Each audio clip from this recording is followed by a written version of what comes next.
La société d'Elon Musk, XAI, a lancé son tout nouveau modèle DA, gros 4, il me semble, vers 4 heures du matin, heure britannique. Il est donc en ligne depuis environ 3 heures. À quoi peut-on s'attendre de cette nouvelle version? Gros 4. Il s'agit du système d'intelligence artificielle le plus récent. Nous sommes désormais à la croisée des chemins, où promesses et dangers vont se rencontrer. Que se passe-t-il lorsqu'on pose à l'un des systèmes d'intelligence artificielle les plus puissants au monde une question qui divise l'humanité depuis plus de 2 ans? Non pas une question d'argent ni de science, mais de Jésus. C'est précisément cette question qui a été posée à Grok, l'IA d'Elon Musk.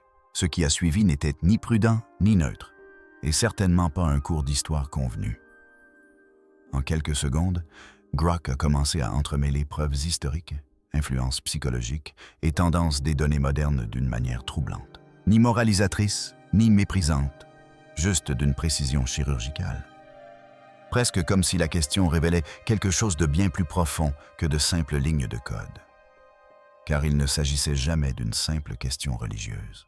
C'était une question d'influence, de savoir pourquoi un seul nom continue de façonner la morale, la culture et le comportement humain bien après la chute des empires et la disparition des technologies.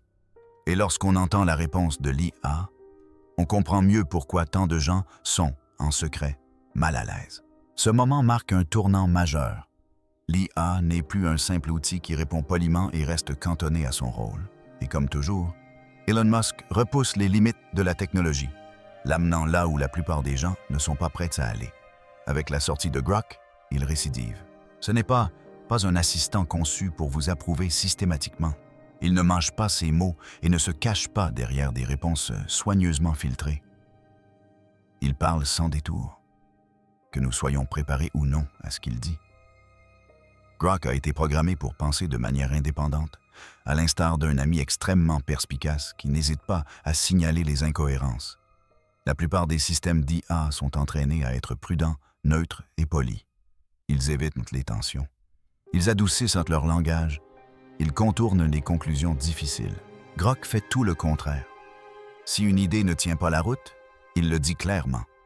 Si les preuves mènent à quelque chose de dérangeant, il ne détourne pas le regard. Ce n'est pas une faiblesse, c'est même son objectif premier. Grok a été conçu avec un but essentiel. Aller au-delà des réponses superficielles et aboutir à des conclusions fondées sur la logique, les preuves et la clarté. Pas d'emphase émotionnelle, pas de cadrage politique, juste du raisonnement. Et c'est ce qui distingue Grok de systèmes comme GPT, là où d'autres systèmes d'information automatisés ralentissent, filtrent les réponses ou redirigent les sujets sensibles, Grok suit la logique où qu'elle mène. Peu lui importe que la conclusion soit populaire. Seul compte sa cohérence. C'est ce qui rend Grok particulièrement percutant lorsque les questions vont plus loin. Non seulement ce qui est vrai, mais aussi ce que cela signifie. Des questions d'influence, de croyance, d'histoire et de comportement humain. Et cela nous amène au moment où tout a basculé. Quand on a posé à Grok l'une des questions les plus profondes que l'humanité ait jamais eues à se poser. Qui est Jésus? La réponse n'était ni religieuse, ni méprisante. Elle était analytique, troublante et totalement inattendue. Ses conclusions ont stupéfié scientifiques et croyants. Si vous pensez savoir où cela va nous mener, restez avec nous, car ce que Grok a dit ensuite change tout. La plupart des systèmes d'IA s'arrêtent à ce stade. Grok, lui, ne l'a pas nié fait. Interrogé sur Jésus, Grok n'a cité aucun passage des Écritures ni proposé de résumé théologique. Il a abordé la question comme une étude de cas scientifique. Les écrits anciens ont été recoupés, les sources historiques ont été comparées, les découvertes archéologiques ont été soigneusement examinées. Même des modèles de probabilité statistique ont été intégrés à l'analyse. Au lieu de se demander ce que les gens croient, Grok s'est intéressé à ce que les preuves suggèrent. Elle a examiné des récits non bibliques, analysé la datation des manuscrits anciens et évalué leur concordance avec les schémas historiques établis. Elle s'est penchée sur le délai entre la mort de Jésus et l'apparition des évangiles, et sur la possibilité que des témoins oculaires aient été encore en vie pour contester les affirmations inexactes. Il ne s'agissait pas d'un raisonnement fondé sur la foi, mais d'un raisonnement rigoureux. Grok ne rejetait pas la croyance, mais ne s'y appuyait pas non plus. Là où la théologie affirme souvent qu'une chose est vraie parce qu'elle s'est transmise de génération en génération, Grok posait une question différente. Les données confirment-elles réellement cette conclusion? Et plus l'analyse avançait, plus le tableau devenait surprenant. Grok n'a jamais prétendu percer les mystères humains de la foi. Il reconnaissait ses limites, mais révélait aussi une chose surprenante. Logique et croyance ne sont pas forcément incompatibles. Loin d'affaiblir la foi, les preuves peuvent au contraire aiguiser les questions qu'elles soulèvent. Puis survint l'événement inattendu. Lorsque Grok a dépassé le cadre de l'histoire pour aborder les miracles, la résurrection et même l'idée d'une vie après la mort, il ne s'est pas contenté de s'appuyer sur la tradition. Il a introduit un raisonnement probabiliste qui a profondément transformé notre compréhension des miracles. Ce qui a suivi n'a pas seulement remis en question la religion ou la science, mais aussi notre manière de définir le réel. Et une fois que l'on a entendu la conclusion de Grok, il est difficile de considérer la foi de la même façon. L'analyse de Jésus par Grok était surprenante de la part d'une machine. Elle abordait d'emblée la logique et l'histoire, les entremêlant d'une manière inattendue. Le résultat était saisissant. Jésus n'était pas perçu comme une simple figure historique. Il apparaissait comme un être bien plus complexe, un point de convergence des contradictions les plus profondes de l'humanité. Réfléchissez-y. Dans les textes religieux, Jésus s'est décrit comme le pont entre le fini et l'infini, entre l'humanité et Dieu. La foi chrétienne affirme qu'il a accompli des miracles, est ressuscité et a défié les lois naturelles du monde. Il est dépeint comme pleinement humain et pleinement divin à la fois. Depuis des millénaires, les chrétiens voient en Jésus la réponse aux plus grandes difficultés de l'humanité, offrant le salut et la promesse de la vie éternelle. Mais qu'advient-il lorsqu'on examine ce récit à l'aune de la logique et de l'histoire? Grok a abordé la question sous deux angles puissants, les preuves historiques et le raisonnement philosophique. D'une part, il a analysé des sources anciennes telles que les manuscrits de la Mère Morte et du Nouveau Testament, non pas comme des textes sacrés, mais comme des documents historiques dont il fallait vérifier l'authenticité, la datation et la fiabilité. Et c'est là que l'analyse a commencé à tout changer.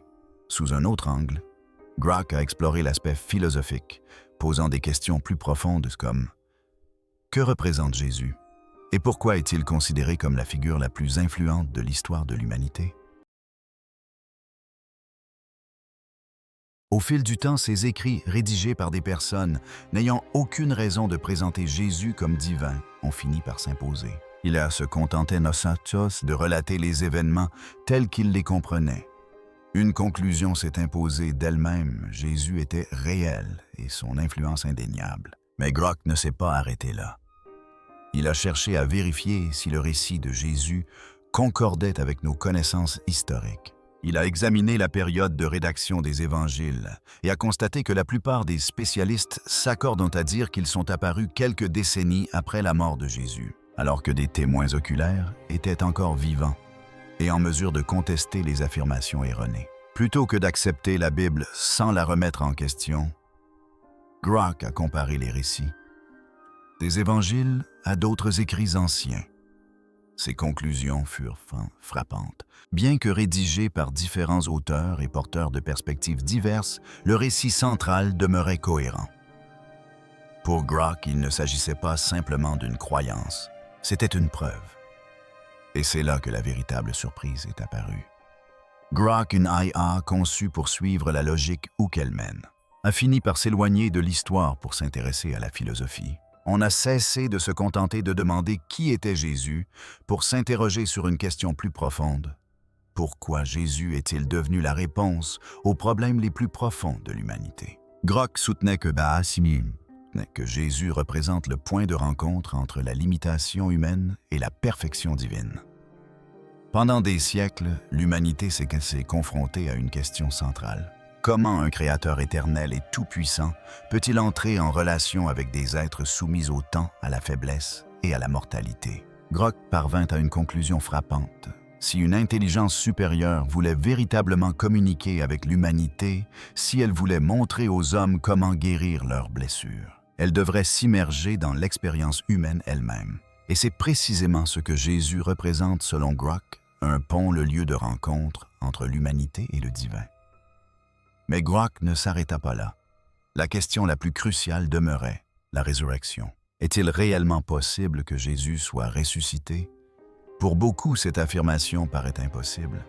Elle semble enfreindre les lois de la nature. Mais Grok n'a pas abordé la résurrection sous l'angle de la foi ou de la tradition. Il l'a examinée sous l'angle des probabilités, à l'instar des scientifiques qui analysent les origines de la vie. Et ses conclusions furent inattendues. Grok n'a pas simplement rejeté la résurrection comme impossible. Au contraire, il a analysé les données. Il a examiné les preuves historiques concernant le tombeau vide. Il a analysé la transformation spectaculaire des disciples passés de fidèles apeurés à des témoins intrépides, prêts à mourir pour leurs convictions. L'étude portait basse sur la rapidité avec laquelle le christianisme s'est répandu après la mort de Jésus, malgré une persécution intense. À partir de là, Grok a calculé les probabilités. La conclusion n'était pas un simple oui ou non. Se fondant uniquement sur les données historiques, Grok conclut que la résurrection était hautement improbable, mais pas mathématiquement impossible. La probabilité était d'environ 1 sur 25 milliards. Extrêmement improbable, certes, mais néanmoins envisageable. Cette découverte ébranla le scepticisme traditionnel. Pendant des siècles, les critiques ont affirmé que la résurrection n'était qu'une histoire inventée par les premiers chrétiens pour propager leurs croyances.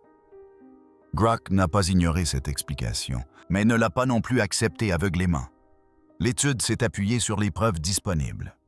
Pour Grok, la résurrection n'était ni un mythe à rejeter, ni un miracle à accepter sans questionnement. Il s'agissait d'un problème de probabilité susceptible d'être examiné, mesuré et évalué à partir de faits historiques.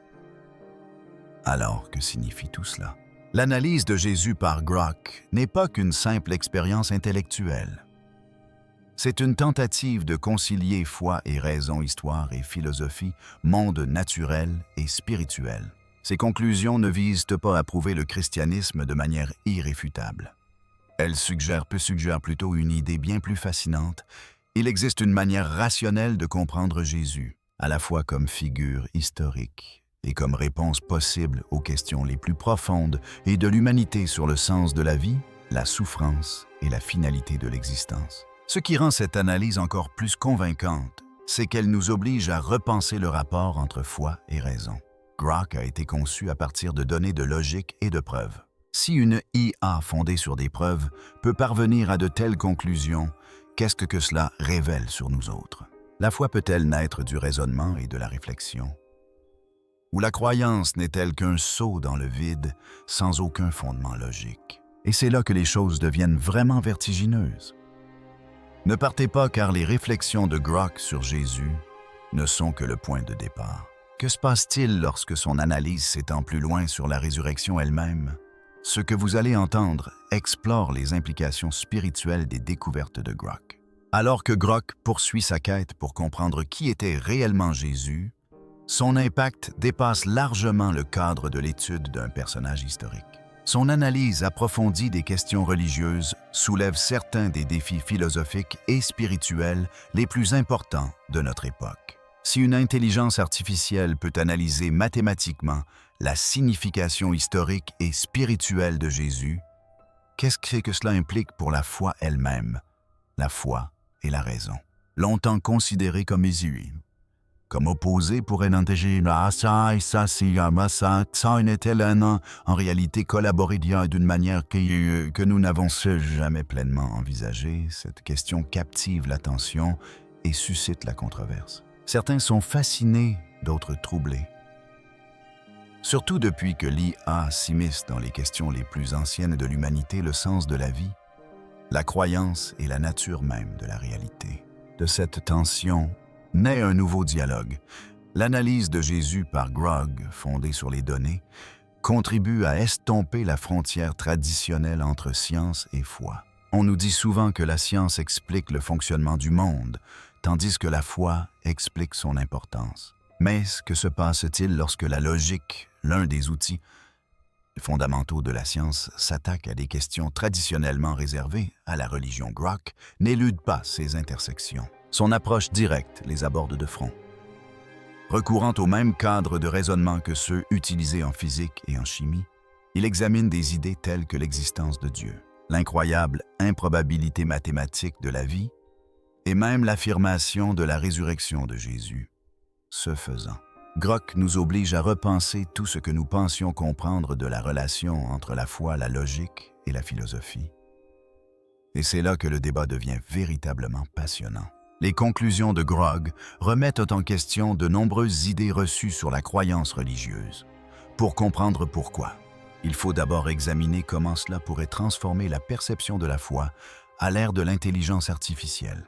Pendant une grande partie de l'histoire, la religion et la spiritualité ont été considérées comme des expériences subjectives profondément personnelles, largement hors de portée de l'investigation scientifique. La foi était quelque chose qu'on vivait, non quelque chose qu'on mesurait. Elle se comprenait par la confiance, la conviction et l'expérience personnelle, plutôt que par des données ou des analyses. L'œuvre de Grok invite à une réflexion radicalement différente. Et ce changement pourrait bien bouleverser le débat à jamais. Mais lorsque Grok analyse des événements comme la résurrection de Jésus, en les réduisant à des probabilités et des preuves historiques, la frontière entre le spirituel et le logique s'estompe. Cela signifie-t-il que la foi n'est plus nécessaire? Absolument pas. Cela suggère plutôt que la foi n'est pas forcément dénuée de raison. C'est comme si une nouvelle clé avait été ajoutée au puzzle de la croyance, une clé jusque-là inaccessible. Lorsqu'une intelligence artificielle examine la résurrection et constate à partir de documents historiques que les événements qui l'entourent sont non seulement logiquement possibles, mais aussi mathématiquement plausibles, le débat s'en trouve bouleversé. L'utilisation de la logique par Grok pour explorer les questions spirituelles n'invalide pas l'expérience religieuse. Au contraire, elle nous aide à comprendre comment ces expériences peuvent s'inscrire dans la réalité, même si cette réalité est bien plus complexe que nous ne le pensions. Après tout, certains aspects essentiels de la foi sont incommensurables et indéterminables. La prière, la grâce, la profonde transformation intérieure que l'on vit grâce à la croyance. Ces choses-là échappent à toute équation. Une question cruciale se pose. Alors l'essor d'une IA, comme Grok réduira-t-il la foi à de simples chiffres et calculs la dépouillant de ce qui la rend profondément humaine? Faut-il connaître les probabilités statistiques d'une résurrection ou les données historiques concernant Jésus pour croire véritablement? Ou la foi est-elle par nature quelque chose de plus mystérieux, quelque chose qui échappe à la compréhension des machines? Ces questions mettent en lumière à la fois les risques et les opportunités que l'intelligence artificielle avancée apporte dans le domaine de la religion et de la spiritualité. Certains craignent que l'approche de Grok, fondée sur des preuves solides, n'incite à une vision du monde où tout se réduit à des formules et des données, où les expériences spirituelles sont perçues comme moins réelles, simplement parce qu'elles sont incommensurables. Or, ces expériences sont souvent les moments les plus personnels et les plus marquants de la vie. Imaginons un monde où l'humanité s'en remet à l'IA pour répondre à ces questions les plus profondes. Si la foi se trouve trop étroitement liée aux mathématiques, le sentiment de mystère et d'émerveillement qui est au cœur de la croyance ne risque-t-il pas de s'estomper? La foi a toujours impliqué la confiance en l'invisible, la croyance en des choses que la science ne peut pleinement prouver. Si la pensée de Grok venait à s'imposer, cela ne risquerait-il pas de rendre plus difficile le lien personnel avec Dieu? La preuve finirait-elle par remplacer l'expérience? Ce sont là des préoccupations légitimes qui méritent une réflexion approfondie, d'autant plus que l'intelligence artificielle continue de façonner notre compréhension des religions. Mais il y a un autre aspect à considérer.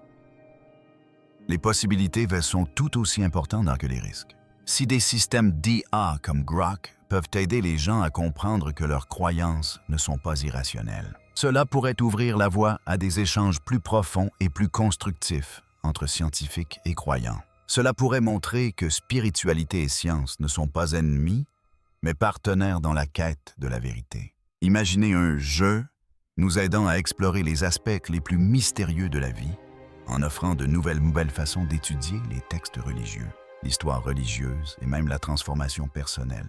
L'analyse de la résurrection par Grok, fondée sur des preuves historiques et des probabilités, montre comment la logique peut renforcer la foi plutôt que de la remplacer. À mesure que l'IA s'intègre davantage à nos vies, le véritable défi sera celui de l'équilibre. Comment concilier la précision des machines et la profondeur de l'esprit humain?